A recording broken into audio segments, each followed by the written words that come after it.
Hey guys, welcome to another episode of The Foxness. Today's topic, top 10 anthropomorphic characters. Number 10, Alex from the Tekken series.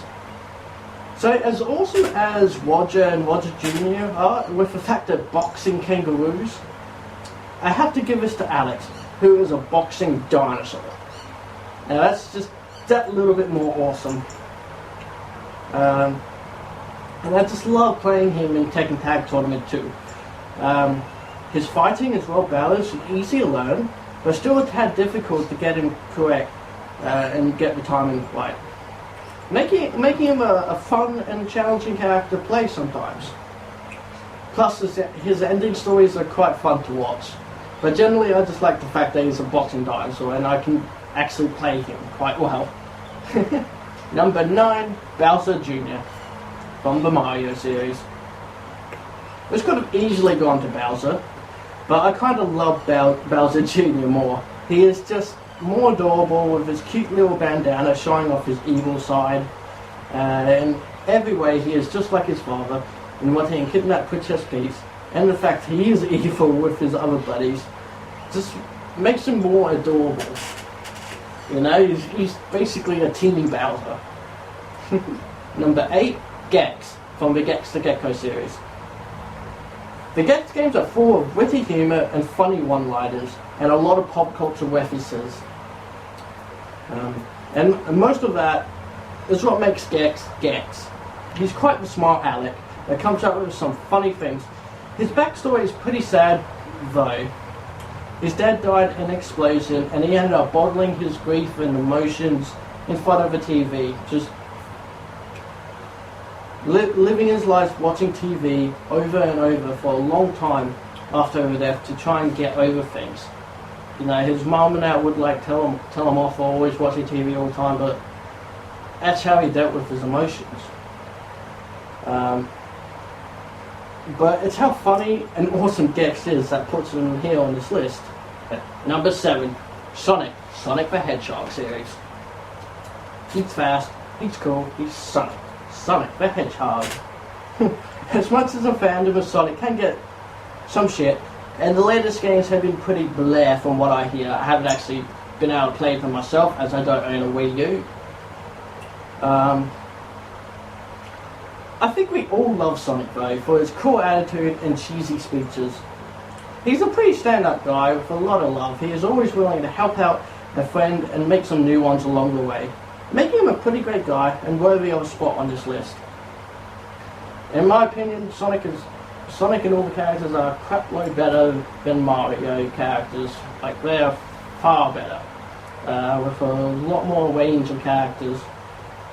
And Sonic is just a lot more enjoyable. Number 6, Spyro the Dragon series. If you owned a PlayStation back in the day, odds are you played Spyro. Spyro might be a teeny dragon, but he is a hero, beating all sorts of foes while saving dragons young and old. He's also quite witty and not afraid to flame people who treat him wrong.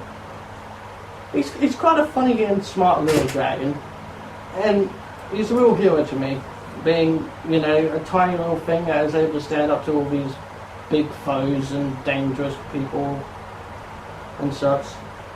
Number 5, Abe, Oddworld series. So, okay, he's not exactly an animal. He's a humanoid survey called Medockin. Though I'm going to include him in this list because I love Abe, and he is an anthropomorphic in the term of the word. He's quirky and derpy, but has his smart moments. He used to be a slave for Wopser Farms before finding out his waste was next to be made into a new food product. He escaped, saving 200 other slave Medockins, all the while taking down the company and letting out a fart or two along the way.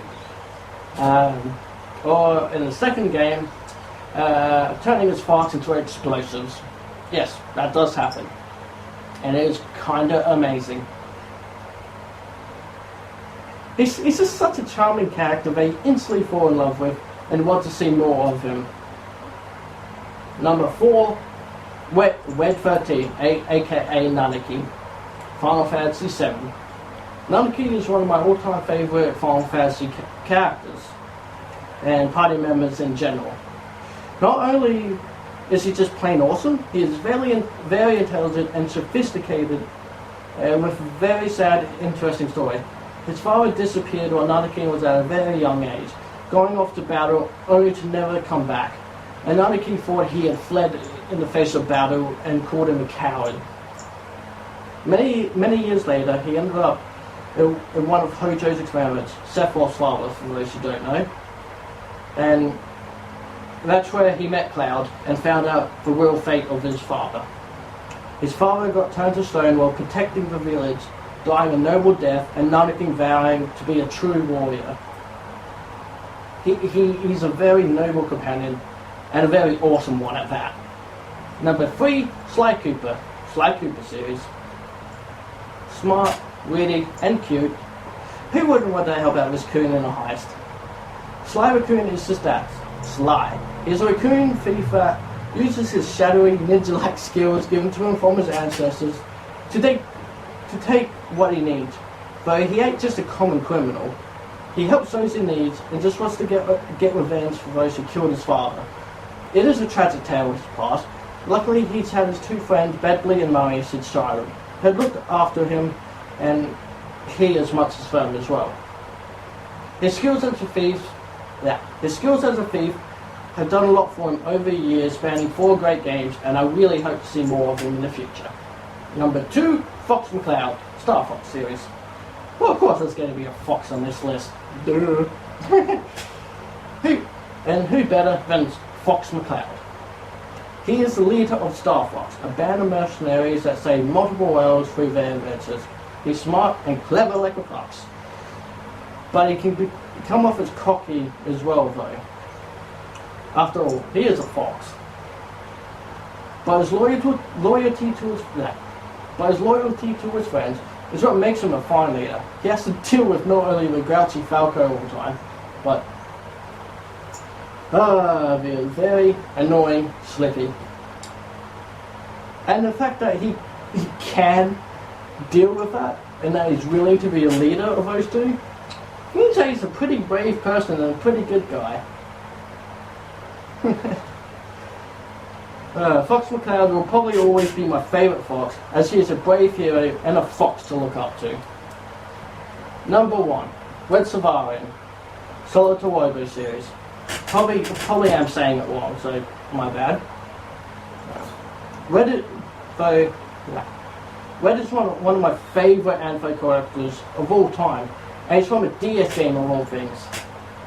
The game itself is very complicated and wonderfully well written, with some interesting characters. Red himself comes off as a hot-blooded and cocky character as he does his jobs with a bone in his mouth most of the time. But he is compassionate and caring, and always willing to help out a friend. His character growing a lot throughout the game. His character is constantly growing as he goes through all these different emotions with all these different people he meets. And he becomes less cocky and into quite a strong leader by the end of the game. Alright guys, time to end this in. I hope you enjoyed it. Let me know by liking and, put a comment my way down in the comment section below. I always love to read you guys' comments. If you got any ideas for future vids, let me know by commenting or messaging me. Either way works. I guess I'll see you guys later then. Ow, ow!